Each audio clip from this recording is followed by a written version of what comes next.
Hello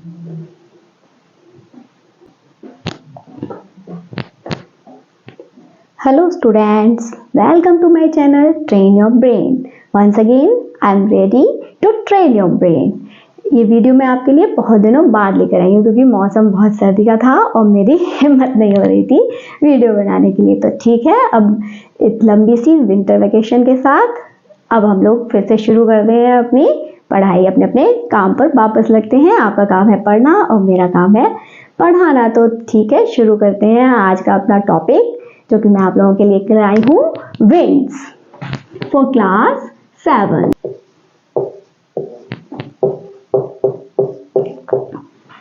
class 7th में आपका topic रहता है विंड, जिसमें कि आपको विंड के बारे में थोड़ा सा जानकारी चाहिए कि ये कैसे हवाएं जो हैं वो कैसे चलती हैं, इनका डायरेक्शन क्या होता है, इनकी स्पीड क्या होती है और ये क्या क्या रीज़न रहते हैं हवाओं के चलने के। तो ये सब मैं आपको आज इस वीडियो में बताने वाली हूँ। तो शुरू करते हैं आज हम अपना टॉपिक एयर, विंड। तो विंड जो है वो क्या है आगे? तो एयर जो है वो हम लोगों के चारों तरफ एयर होती है और एयर का जो एक ब्लैंकेट होता है अर्थ के चारों तरफ, उसको हम बोलते हैं एटमॉस्फेयर। इस एयर के कंपोजिशन में आपको ऑक्सीजन, नाइट्रोजन गैसेस जो है मेन गैसेस के रूप में मिलती हैं और उसके साथ थोड़ी बहुत कार्बन डाइऑक्साइड और अदर गैसेस और वाटर वेपर भी पाया जाता है। तो ये रहता है कंपोजिशन हमारी एयर का। तो मूविंग एयर को हम विंड बोलते हैं। एयर को हम देख नहीं सकते, सिर्फ फील कर सकते हैं और एयर के ब्लोइंग को भी हम फील करते हैं। जब एयर ब्लो करती है तो उसको विंड बोला जाता है। ये आप छोटे क्लासेस में भी पढ़ते हुए आए हैं साइंस में।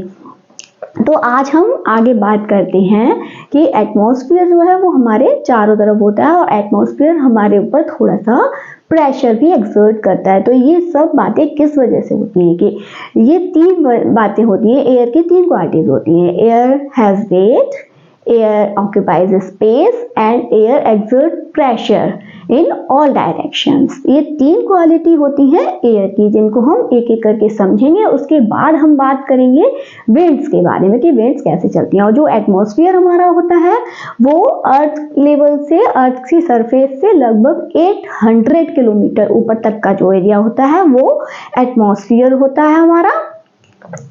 और इस एटमॉस्फेयर में ये टाइम टू टाइम और प्लेस टू प्लेस वैरी हो जाता है। इसकी कंपोजिशन भी कहीं ज़्यादा कहीं कम हो सकती है क्योंकि पॉल्यूटेड एरिया होते हैं तो वहाँ कार्बन डाइऑक्साइड वगैरह और अदर गैसेस की कंपोजिशन में चेंज देखने को मिल जाता है। इसी तरह जब हम किसी एल्टीट्यूड पर जाते हैं तो वहाँ पर एटमॉस्फेयर प्रेशर लो होता है, जबकि जो अर्थ सरफेस के आसपास का जो एटमॉस्फेरिक प्रेशर होता है वो ऊंचाई से थोड़ा ज़्यादा होता है। और एक बात और यहाँ ध्यान रखने की है कि अर्थ के ऊपर जब हम जाते हैं तो वहाँ पर एयर जो है वो कूल होती है और अर्थ के आसपास के एरिया में एयर थोड़ा हॉटर देन अपर साइड होती है। और एयर के आसपास के एरिया के जो एटमॉस्फेयर होता है उसमें ऑक्सीजन लेवल भी ज़्यादा होता है और एल्टीट्यूड पर ऑक्सीजन लेवल भी कम हो जाता है एयर का। तो ये सब बातें एयर के बारे में हमें ध्यान रखने की है। अब हम बात करेंगे एयर की क्वालिटीज़ की। तो एयर की तीन क्वालिटीज़ मैंने अभी बताई। Air have weight, air occupies space and air exerts pressure in all directions। ये तीन बातें, इनको हम पहले थोड़ा सा एक एक्टिविटी से समझ लेते हैं कि एयर हैज वेट।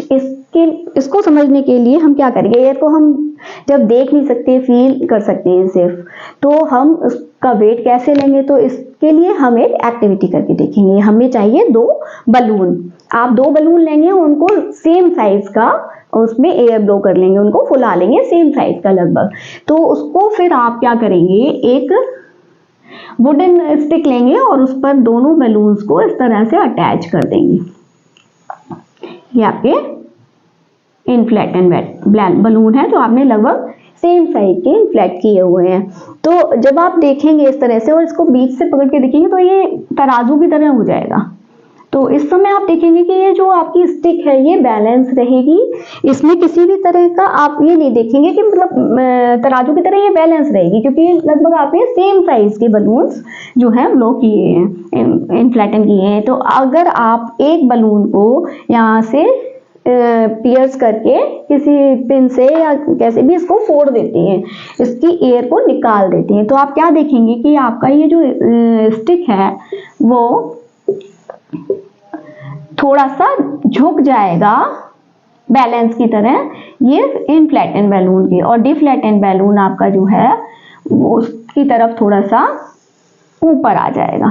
तो इससे ये शो करता है ना, जैसे कि हम वेट लेते हैं तराजू से चीज़ों का, तो जो पलड़ा आपका नीचे जाता है तराजू का, तो उसको आप देखते हैं ना उसका वेट ज़्यादा, तो बस यही इस एक्टिविटी से यही आपको शो हो रहा है कि इनफ्लैटेन बैलून के अंदर जो एयर फिल है उसमें वेट है, इस वजह से ये जो है आपका स्टिक है इस साइड नीचे आ जाती है। तो ये इससे आपने ये समझा कि एयर में जो है वो वेट होता है, एंड एयर ऑक्यूपाइज स्पेस, ये भी आपको बलून के ही एग्जांपल से समझ में आ जाता है कि जब डिफ्लैटेन बलून में आप एयर ब्लो करते हैं तो वो स्पेस ऑक्यूपाई करती है, इसीलिए आपका बलून जो है वो फूल जाता है और उसके अंदर एयर फिल हो जाती है।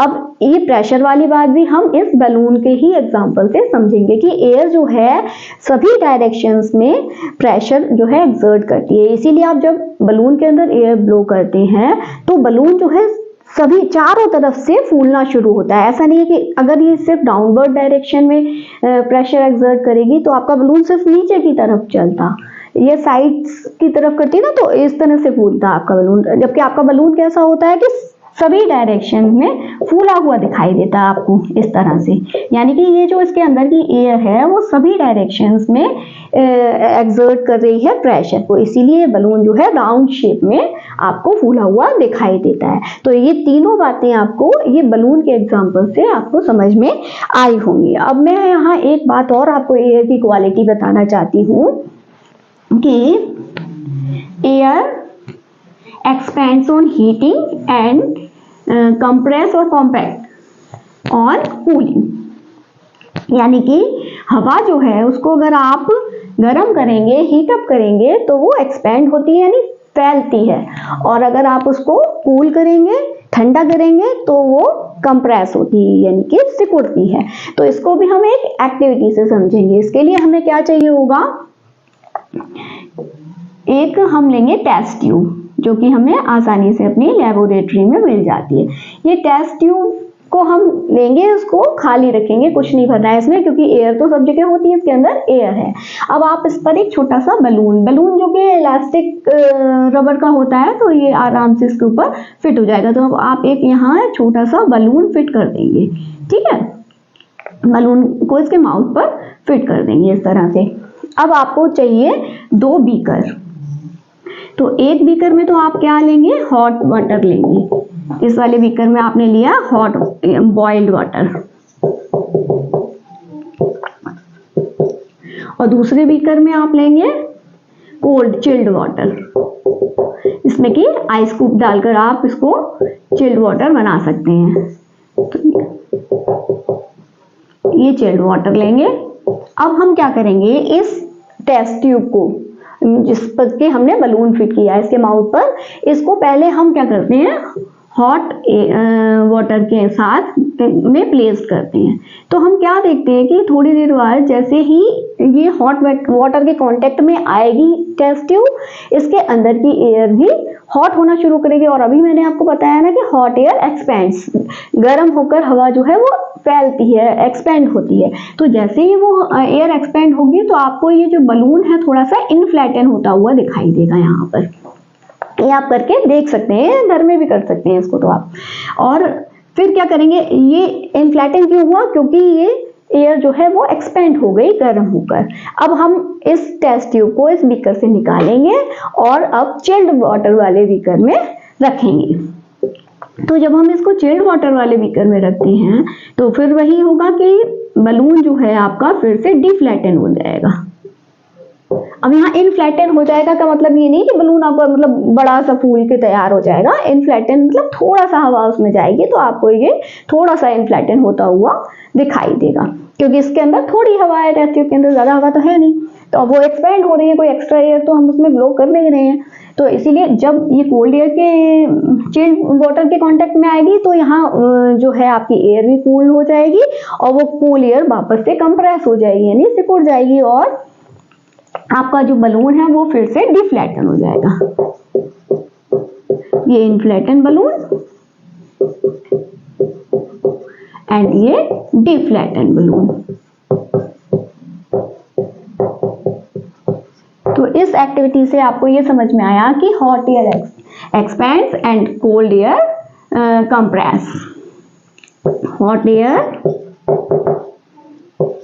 एक्सपेंड होती है और कूल एयर जो होती है वो कंप्रेस होती है,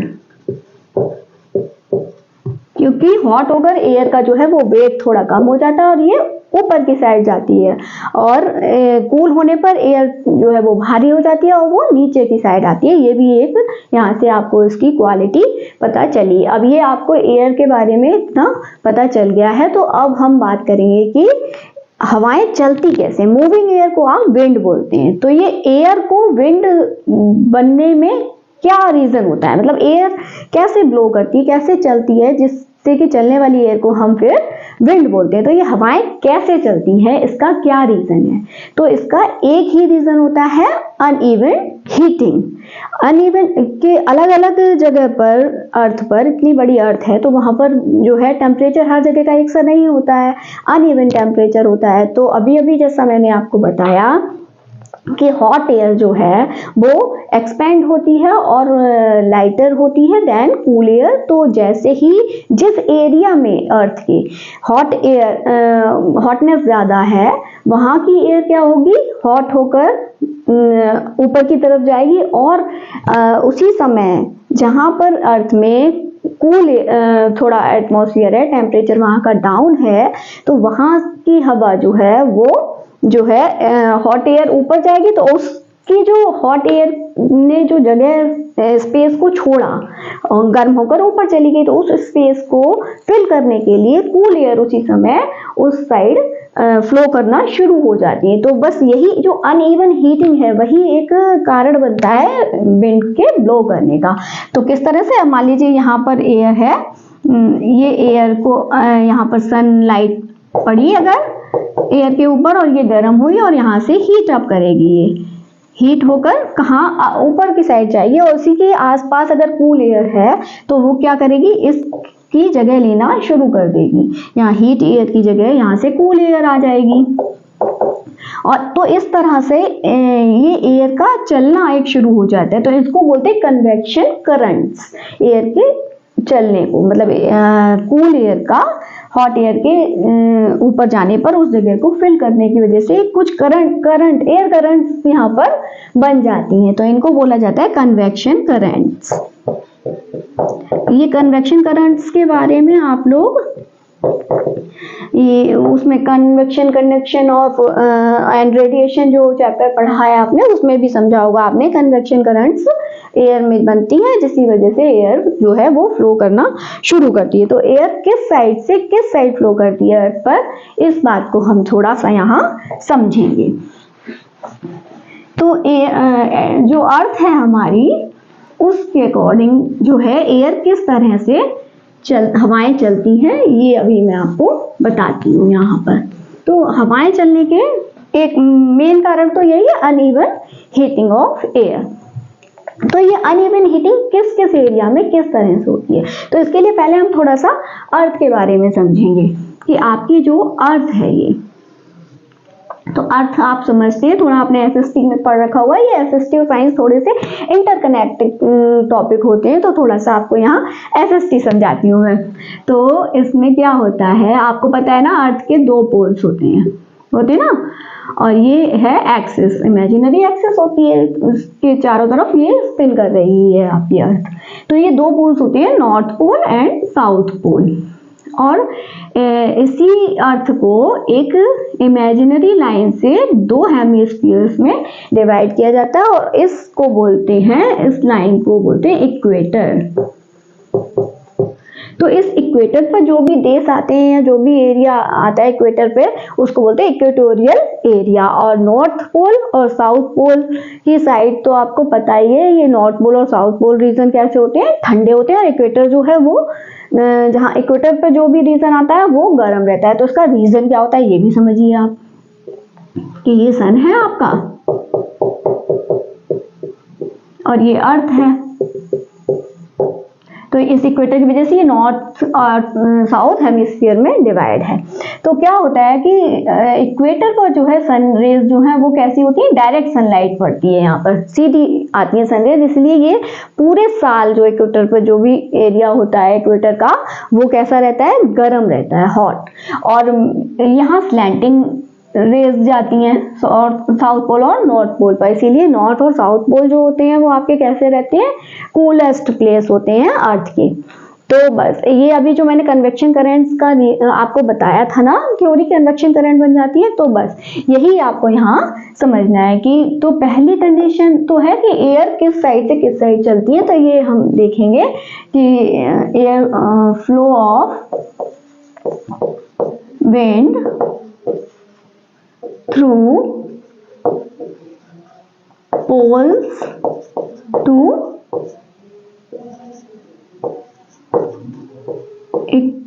equatorial region। तो ये समझना है हमें कि पोल्स से इक्वेटोरियल रीजन की तरफ किस तरह से हवाएं चलती हैं, क्योंकि पोल्स जो हैं वो क्या है, ठंडे हैं, और यहाँ पर जो है इक्वेटर पर जो है वो क्या है, गर्मी है। तो इक्वेटर पर जो गर्मी है तो वहाँ की हवाएं गर्म होकर अप साइड राइज करती हैं, और उसी समय ये पोल्स, दोनों पोल्स से हवाएं जो है वो चलना शुरू कर देती हैं, किधर, हॉटर एयर की तरफ। तो जैसे जैसे इक्वेटर की तरफ आएंगी तो क्या होता है, उनको थोड़ा गर्म हवाएं, गर्म होता जाता है ना, तो ये ठंडे प्रदेश से गर्म प्रदेश की तरफ चलना शुरू करती हैं हवाएं। तो इस तरह से ये आती हैं। लेकिन यहाँ पर क्या है कि नॉर्थ पोल और साउथ पोल से जो इक्वेटर की तरफ विंड्स आ रही हैं वो अनइवन हीटिंग की वजह से आ रही हैं, कन्वेक्शन करंट्स बन रही हैं, क्योंकि यहाँ की हवा हॉट होकर राइज अप हो रही है और यहाँ से ठंडी हवाएं नीचे उसकी जगह लेने के लिए आ रही हैं। लेकिन आपको ये पता है कि अर्थ जो है बहुत बड़ी है, और पोल्स से इक्वेटर तक आने के लिए उनको बीच में मतलब एरिया एक सा नहीं होता है, कहीं पर ओशन होगा, कहीं डेजर्ट होगा, कहीं प्लेन्स होंगे, कहीं प्लेट्यूज होंगे, या फिर कहीं माउंटेन्स भी होंगे। तो इस तरह से बीच में उनको कई रुकावटें या कहीं मतलब अलग अलग तरह का देखने को मिलता है, प्लेसेस मिलते हैं। तो ये डायरेक्ट नहीं आती हैं, तो उस वजह से विंड जो है अपना रास्ता भी चेंज करके आती हैं। तो अगर हम ऐसे मान लेते हैं कि डायरेक्ट आ रही है, तो फिर ये जो है नॉर्थ से साउथ और ये बीच की तरफ चलना शुरू करती है। और साथ में क्या होता है, ये हमारी अर्थ जो स्पिन करती है, अर्थ स्पिन किस डायरेक्शन में करती है, वेस्ट टू ईस्ट। तो वेस्ट टू ईस्ट यानी कि इस तरह से रोटेट स्पिन कर रही है, इस तरह से। तो आपकी विंड्स जो है किधर चलती हुई दिखाई देंगी आपको, ईस्ट टू वेस्ट। तो विंड का डायरेक्शन क्या हो जाता है उस समय, ईस्ट टू वेस्ट, ठीक है।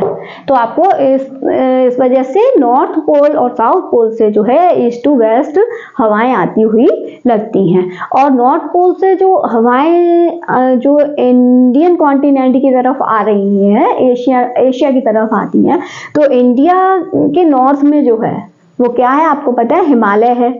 तो हिमालय रेंज जो है वो तो हवाएं डायरेक्ट जो है इंडियन कॉन्टिनेंट तक नहीं आ पाती हैं, क्योंकि वो बीच में हिमालय रेंज उसको जो है रोक देते हैं। तो इसीलिए जो इंडिया का जो टेम्परेचर या इंडिया हिमालय के इस साइड जो है नॉर्थ पोल से अपोजिट साइड हिमालय के जो भी कंट्रीज पड़ते हैं, तो वहाँ का टेम्परेचर उतना ज़्यादा ठंडा नहीं होता है, जबकि हिमालय के अदर साइड जो कंट्रीज होंगे नॉर्थ पोल की साइड वो ज़्यादा ठंडे रहते हैं। इसका रीज़न हिमालय पर्वतीय रहता है, हम लोगों के कंट्री का रीजन थोड़ा सा टेम्परेचर हाई होने का, क्योंकि अगर उधर से डायरेक्ट हवाएं हमारी तरफ आ पाती तो इंडिया थोड़ा ज़्यादा ठंडा रहता। तो एक तो ये बताया मैंने, और कि किस तरह से इक्वेटर और पोल्स का आपका हवाओं का चलना रहता है। दूसरी कंडीशन ये होती है अर्थ पर हवाओं के चलने की कि कोस्टल एरियाज पर भी हवाएं जो हैं वो अलग तरह से रहता है वहाँ का हिसाब। तो वहाँ कैसा रहता है कोस्टल एरिया का, तो ये हम बोल सकते हैं कि कोस्टल एरिया की हवाएं, कोस्टल एरिया की हवाएं जो हैं वो चलती हैं किस लिए, uneven heating and cooling of land and water की वजह से। तो उसमें क्या होता है कि आपको पता है, एक बात पता होनी चाहिए कि वाटर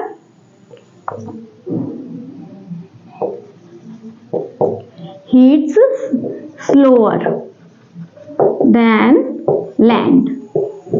ठीक है, वाटर जो है वो हीट अप भी देर में होता है, लैंड जल्दी हीट अप होती है, वाटर देर में हीट अप होता है। और इसके साथ ही साथ वाटर कूल्स डाउन भी क्या होता है, लेटर होता है, स्लोअर या लेटर होता है, स्लोअर देन लैंड। वाटर जो है कूल्स डाउन भी देर में होता है, यानी ठंडा भी बाद में होता है और गर्म भी देर में होता है। तो यही कारण रहता है सी ब्रीज और लैंड ब्रीज का। वो किस तरह से होती है मैं आपको समझाती हूँ। जैसे कि कोस्टल एरिया जो होते हैं, यानी कि समुद्र तट जो होते हैं जितने भी, चाहे हमारे इंडिया के साइड के हों या किसी भी कंट्री के हों, वहाँ पर हवाओं का चलना इसी तरह से रहता है। तो देखिए किस तरह से रहता है, डे और नाइट का वहाँ अलग अलग डायरेक्शन रहता है हवा चलने का। तो ये हम देखेंगे, इसको अभी समझेंगे कि कोस्टल एरिया में किस तरह से हवाएं चलती हैं। तो ये इधर लैंड पोर्शन है और इधर है वाटर यानी कि सी। थोड़ा सा अच्छा कर लेते हैं, ये आपका डे है, डे टाइम है। तो डे टाइम में क्या होगा, जब लैंड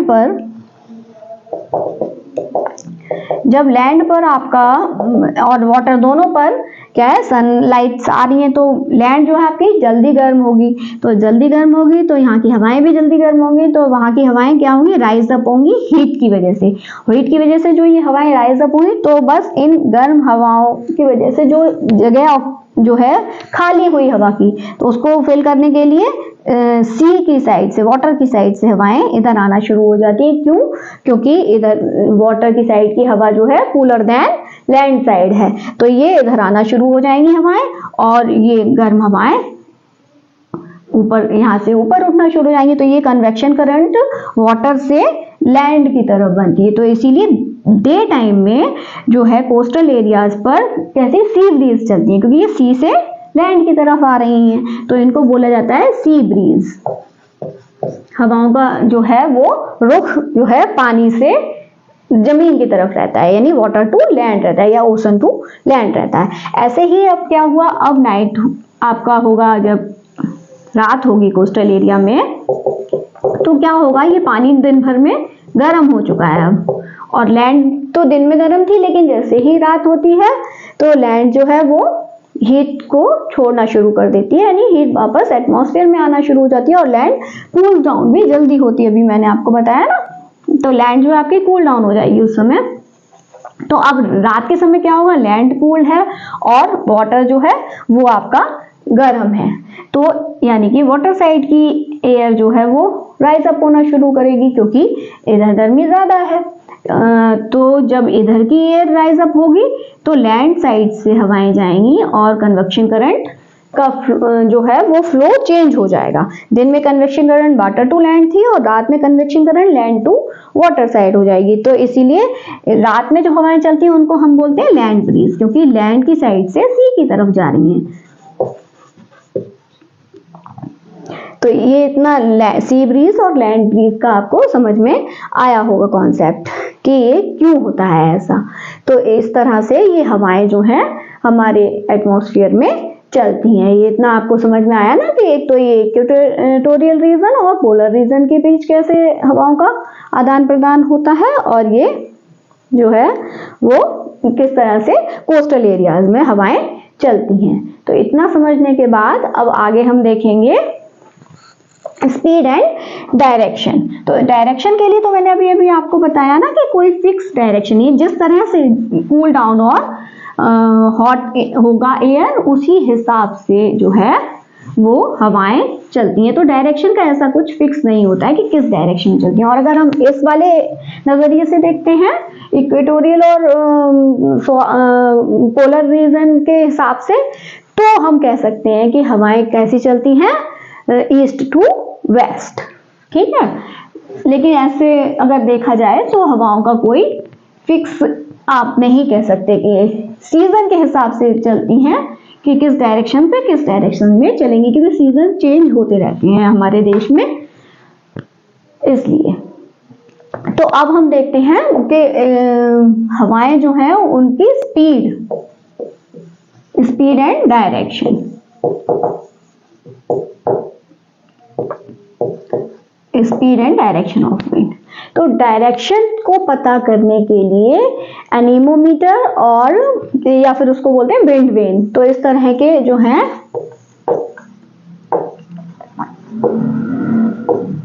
एनीमोमीटर और विंड वेन ये यूज किए जाते हैं। विंड वेन हवा का डायरेक्शन पता करने के लिए। स्पीड जो है वो और ये डायरेक्शन जो है वो वही हमारी जियोग्राफिकल डायरेक्शन चलती है, नॉर्थ साउथ ईस्ट और वेस्ट, जिधर से भी हवा आती है उसी डायरेक्शन को बताया जाता है कि हवाएं किधर से किधर चल रही हैं। और इनके साथ सब डायरेक्शंस भी होती हैं। वो कौन कौन सी होती हैं?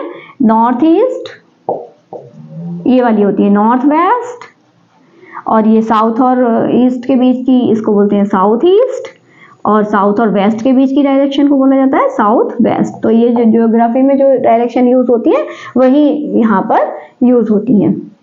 तो इस तरह से हवाएं किस डायरेक्शन से किस डायरेक्शन में चल रही है ये हम इसके हिसाब से बोल सकते हैं। नॉर्थ से आ रही हैं तो नॉर्थ टू साउथ बोलेंगे, ईस्ट टू वेस्ट बोलेंगे।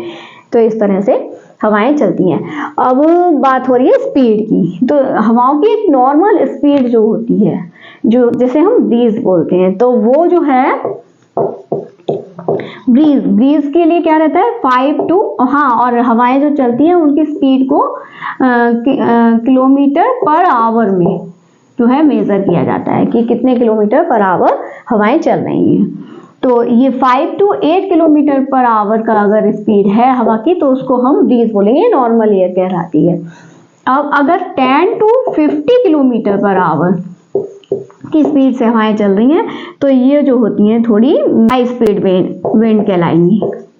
हाई स्पीड विंड यानी थोड़ी जब तेज हवाएं चलती है ना, कभी गर्मियों में तेज हवा चलती है में अच्छा फील होता है, तो उस तरह की तेज हवाएं जो है वो 10 to 50 किलोमीटर पर आवर की हिसाब से चलती हैं। अगर 50 to 80 किलोमीटर पर आवर की स्पीड से हवाएं चलती हैं तो ये स्ट्रॉन्ग विंड कहलाती हैं। स्ट्रॉन्ग विंड, स्ट्रॉन्ग विंड को गेल भी कहा जाता है, GALE गेल।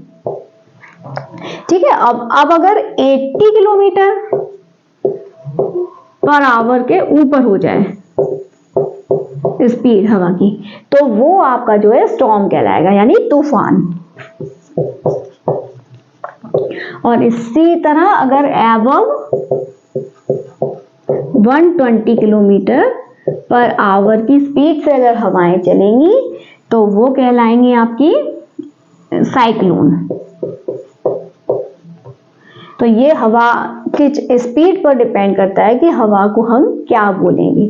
तो ये जो प्लीजेंट एयर है वो ब्रीज होती है, थोड़ी हाई स्पीड विंड है, तो ये इनकी 10 to 50 किलोमीटर पर आवर चलेंगी। उससे अगर 50 to 80 के बीच है तो वो गेल कहलाएंगी। और स्टॉर्म और साइक्लोन ये जो है वो कि ये तो दोनों नेचुरल डिजास्टर में आते हैं, यानी ये इतनी तेज हवाएं होती हैं जिससे कि ह्यूमन बीइंग या एनिमल्स को या हमारे नेचर को नुकसान पहुंच सकता है। तो ये स्टॉर्म और साइक्लोन ये जो नेचुरल डिजास्टरल कंडीशंस हैं ये मैं आपको अलग वीडियो में समझाऊंगी, अभी आप ये समझिए। ठीक है। अब हम विंड्स के ब्लोइंग की बात कर रहे हैं और थोड़ा सा प्रेशर की, एटमॉस्फेरिक प्रेशर की भी बात की है। तो अब हम साथ में एक टॉपिक और यहाँ समझते चलेंगे कि जो स्ट्रॉन्ग विंड्स होती हैं या जी स्टॉर्म्स वगैरह होते हैं, हाई स्पीड विंड्स होती हैं, तो वो जो है क्या होता है कि हाई स्पीड विंड्स जो हैं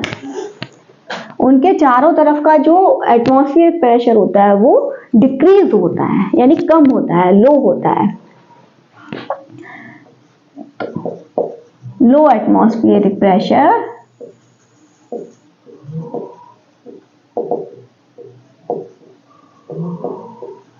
एसोसिएट रहता है किसके साथ? हाई स्पीड विंड्स के साथ।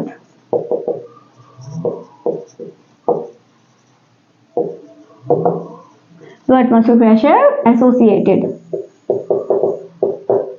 Associated with high speed winds, यानी कि जो आंधी तूफान आते हैं आपके एरिया में जब, तो उस समय क्या होता है, वो जो हवाएं बहुत तेज स्पीड से चल रही हैं उनके चारों तरफ का जो एटमॉस्फेयर है, एटमॉस्फेरिक प्रेशर जो है वो उस समय क्या होता है? लो होता है।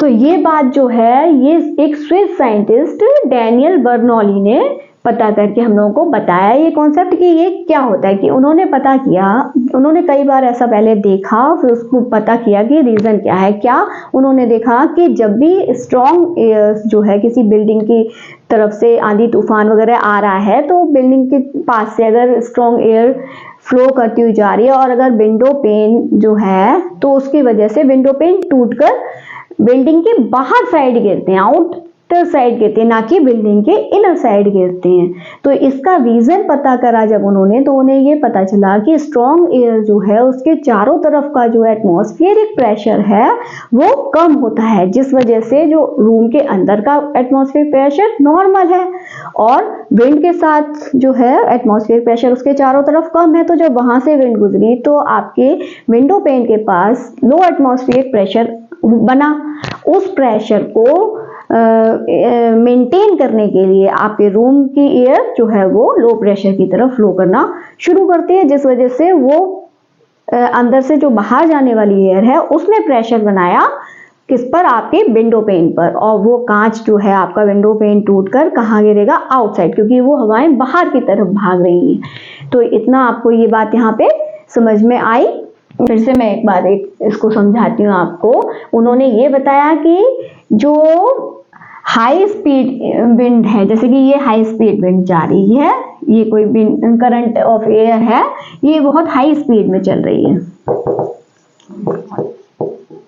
तो इसके चारों तरफ का प्रेशर यानी इस हवा के तरफ ये प्रेशर जो है वो कैसा है? लो प्रेशर यहाँ पर क्रिएट कर रही है। इस हवा का सामने की तरफ प्रेशर तो बहुत हाई होगा, तो इसके रास्ते में जो कुछ भी आएगा वो अपने प्रेशर से और फोर्स से इसको अपने साथ उड़ा ले जाएगी, धूल मिट्टी जो भी आ रहा है इसके कांटेक्ट में। लेकिन इसके साइड का जो एटमॉस्फेरिक प्रेशर है वो कैसा है?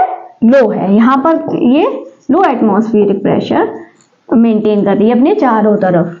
तो उस वजह से विंडो पेन वाली जो बात आपको मैंने बताई अभी कि वो बाहर की तरफ गिरेंगे जाके, तो आपको इतनी बात समझ में आई। जैसे आप कभी भी देखते हैं या कर्टेन पड़ी हुई है आपकी विंडो पर, तो जब भी तेज हवाएं चलेंगी आपकी विंडो के पास से, तो कर्टेन आप कभी भी ध्यान दीजिएगा कि कर्टेन जो है रूम से बाहर की तरफ आपकी जो है फ्लैटन करेगी, अंदर नहीं आएगी। या फिर अगर आपका जाल लगा हुआ है आपकी विंडो पर, तो जाकर कभी आपने देखा होगा आंधी वगैरह आती है तो पर जो आपकी कर्टेन है वो जाकर क्या है आपके जाल से, जंगले से बोलते हैं ना, जो विंडो में अगर आपका लोहे के जाल लगा हुआ है तो उससे जाकर वो चिपक जाती हैं आपकी कर्टेन्स। तो वो इसी वजह से होता है क्योंकि वहाँ लो प्रेशर है और कमरे की हवा जो एक नॉर्मल प्रेशर मेंटेन कर रही है वो फिर बाहर की साइड फ्लो करना शुरू कर देती है कि वहाँ के लो एटमॉस्फेरिक प्रेशर को मेंटेन करने के लिए। तो इतनी बात आपको समझ आई ना। ऐसे ही आपने कभी देखा है कि टीन शेड पड़े होते हैं या फिर गांव में देखिए छप्पर पड़े होते हैं,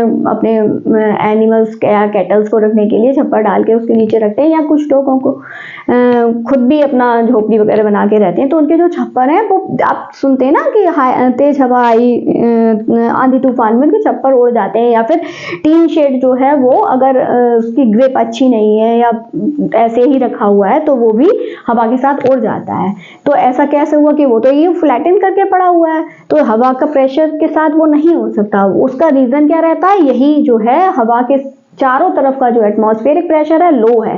तो जैसे ही उसके पास से तेज हवाएं गुजरेंगी तो लो प्रेशर, टीन शेड के नीचे का एयर का प्रेशर ठीक है, ऊपर से लो हो रहा है तो नीचे का प्रेशर जो है वो पुश अप करेगा उस टीन शेड को या उस छप्पर को, तो वो जो है थोड़ा सा ऊपर उठ जाएंगे। जो जैसे ही वो एटमॉस्फेरिक प्रेशर की वजह से ऊपर उठते हैं, तो उस समय फिर वो जब विंड के कांटेक्ट में आ जाते हैं और विंड तब उन पर विंड का प्रेशर पड़ना शुरू होता है, जो face to face direct pressure है, उस वजह से वो साथ में उड़ते हुए चले जाते हैं। तो इतनी बात आपको ये बात यहाँ पे समझ में आई होगी। तो ये जो डैनियल बर्नौली ने एक थ्योरी पता करके बताई हमें कि हाई स्पीड विंड्स जो हैं वो उनके साथ लो एटमॉस्फेरिक प्रेशर होता है, तो इस चीज को एरोप्लेन्स में यूज किया जाता है लिफ्ट अप करने के लिए। टेक ऑफ करते हैं ना जब एरोप्लेन, तो वो किस तरह से ऊपर हवा में लिफ्ट कैसे करेंगे, तो क्या किया जाता है, पहले वो रनवे पर बहुत हाई स्पीड से दौड़ते हैं, तो उसमें क्या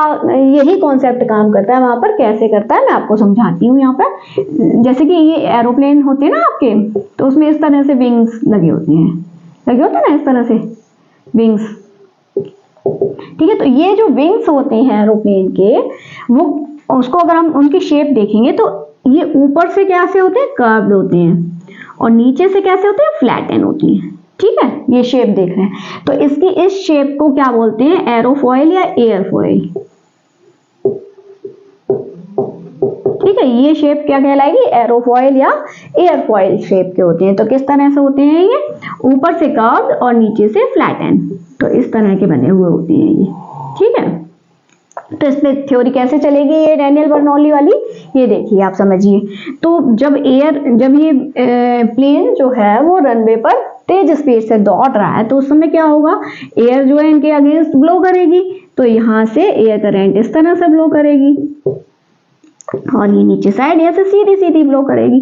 तो क्या होता है कि जितना एरिया ऑफ कांटेक्ट, यानी जितना एरिया ज्यादा यहाँ पे हवा को चलने के लिए ज्यादा जगह मिल रही है और यहाँ पर कम जगह मिली है, तो यहाँ ऊपर साइड जो है कर्व्ड एरिया में जो हवा चल रही है उसकी स्पीड ज्यादा हो जाती है नीचे जो फ्लैटन एरिया में चलने वाली एयर से। तो जब स्पीड ज्यादा है तो यहाँ प्रेशर क्या होगा, लो होगा देन लोअर एरिया। यहाँ का प्रेशर हाई है देन अपर एरिया, प्रेशर यहाँ का हाई है और यहाँ की स्पीड कम है, एयर की स्पीड लो है यहाँ पर और यहाँ पर स्पीड हाई है। यहाँ पर एयर की स्पीड हाई है और यहाँ पर एयर की स्पीड लो है, तो इस वजह से यहाँ पर प्रेशर हाई है और यहाँ पर प्रेशर लो है इसके साथ का। तो नीचे जो है हाई प्रेशर है वो अपने आप फिर नीचे की हाई प्रेशर वाली एयर यहाँ से लिफ्टिंग शुरू कर देती है, यानी लिफ्ट अप करना शुरू कर देगी, क्योंकि ऊपर के कम एटमॉस्फेरिक प्रेशर को उसको मेंटेन करने के लिए हवाएं जो है लो प्रेशर की तरफ फ्लो करती हैं, ये बता चुकी हूँ मैं आपको। तो इस वजह से ही एरोप्लेन जो है तेज दौड़ने के साथ साथ थोड़ी देर बाद लिफ्ट अप करना शुरू कर देता है और फिर ऊपर आसमान में जाके उड़ने लगता है।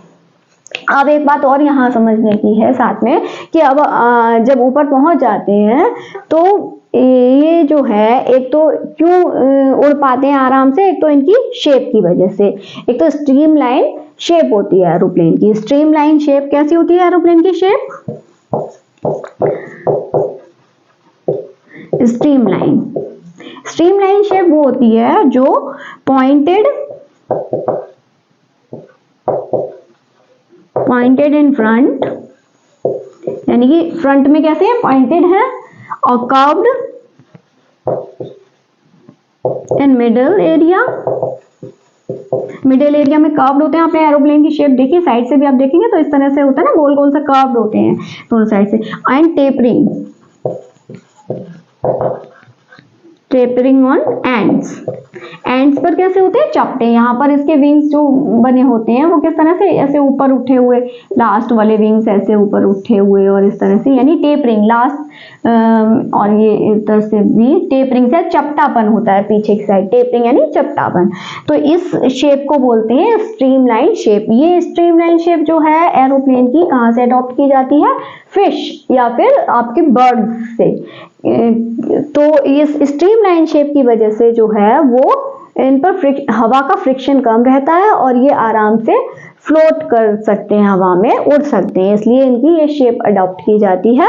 और दूसरी बात, ये लिफ्ट अप हो जाते हैं, उसके बाद ये उड़ते कैसे रहते हैं हवा में, मतलब नीचे नहीं आते हैं। तो नीचे इसीलिए नहीं आते क्योंकि ये तो हाई स्पीड से चल रहे हैं, तो इनके चारों तरफ का एटमॉस्फेरिक प्रेशर कैसा है, कम है, हाई स्पीड से चलने के कारण इनके चारों तरफ की हवा भी तेजी से चल रही है, तो उसके चारों तरफ का एटमॉस्फेयर प्रेशर कैसा है, लो है। तो उसको मेंटेन करने के लिए हवा जो है चारों तरफ से इस पर प्रेशर डालिए, यानी नीचे से प्रेशर ऊपर की तरफ डाल रही है हवा इसके पास, तो इस वजह से ये नीचे से वापस नहीं आते हैं और वहां आराम से फ्लोट करते रहते हैं।